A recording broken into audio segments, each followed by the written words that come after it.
ইরানের প্রতিরোধে দিশেহারা ট্রাম্প। যুক্তরাষ্ট্রের প্রেসিডেন্ট ডোনাল্ড ট্রাম্প যুদ্ধের লক্ষ্যে নিয়ে বলতে থাকেন নানান কথা। এর মধ্যে একবার বলেছেন যুদ্ধ 4 বা 5 সপ্তাহ স্থায়ী হবে, প্রয়োজনে আরও বেশি দিন যুদ্ধ চালিয়ে যাবে ওয়াশিংটন। কিন্তু ইরান পাল্টা হামলা শুরু করলে পরিস্থিতি পাল্টে যায়। মধ্যপ্রাচ্যে যুক্তরাষ্ট্রের প্রায় সব ঘাঁটিতে হামলা চালায় তেহরান। এতে যুক্তরাষ্ট্রের গুরুত্বপূর্ণ সামরিক সরঞ্জামের ব্যাপক ক্ষয়ক্ষতি হওয়ার খবর মিলেছে। এছাড়া ইসরায়েলেও ব্যাপক ধ্বংসযজ্ঞ চালিয়েছে ইরানি ক্ষেপণাস্ত্র। এই অবস্থায় যুদ্ধ শেষ করার জন্য অস্থির হয়ে উঠেছেন ট্রাম্প। জানিয়েছেন শিগগির ইরান যুদ্ধ শেষ হতে পারে, তবে ইরান বলছে যুক্তরাষ্ট্র নয়, যুদ্ধের শেষ কবে হবে তা নির্ধারণ করবে তেহরান। দেশটি যুক্তরাষ্ট্রের সঙ্গে আলোচনায় আগ্রহী নয় বলে জানিয়েছে।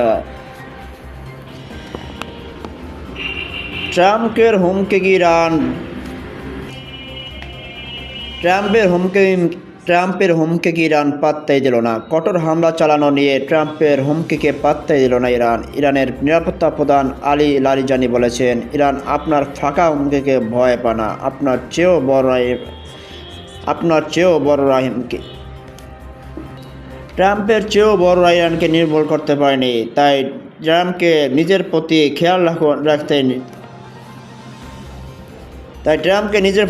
রাখতে নির্দেশ দেওয়া হয়েছে, যাতে সে নির্মূল না হয়ে যায়। অন্যদিকে পুতিনের সঙ্গে ট্রাম্পের ফোনালাপ হয়েছে। যুদ্ধের মধ্যে যুক্তরাষ্ট্রের প্রেসিডেন্ট ট্রাম্প ও রাশিয়ার প্রেসিডেন্ট ভ্লাদিমির পুতিন প্রথমবারের মতো ফোনালাপ করেছেন। এই বিষয়ে মার্কিন প্রেসিডেন্ট জানান, তিনি রুশ প্রেসিডেন্ট পুতিনের সঙ্গে খুব ভালো একটি ফোনালাপ করেছেন।